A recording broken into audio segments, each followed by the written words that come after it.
ప్రముఖ కవి అందెశ్రీ సోమవారం ఉదయం కన్నుమూశారు. తన రచనలతో తెలంగాణ ఆత్మను తట్టిలేపిన అందెశ్రీ 1961 జూలై 18న సిద్దిపేట జిల్లా రేబర్తిలో జన్మించారు. ఆయన అసలు పేరు అందె ఎల్లన్న.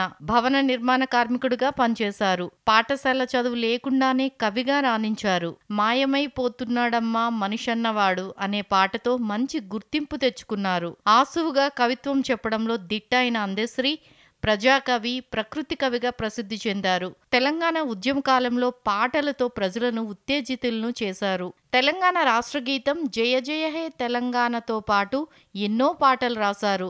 కాకతీయ విశ్వవిద్యాలయం నుంచి డాక్టరేట్ అందుకున్నారు. 2006లో గంగా సినిమాకు నంది పురస్కారం అందుకున్నారు. 2014లో academy of universal global peace doctorate, 2015లో దాశరథి సాహితీ పురస్కారం, రావూరి భరద్వాజ సాహితీ పురస్కారం, 2022లో జానకమ్మ జాతీయ పురస్కారం, 2024లో దాశరథి కృష్ణమాచార్య సాహితీ పురస్కారం, లోక్నాయక్ పురస్కారం అందుకున్నారు.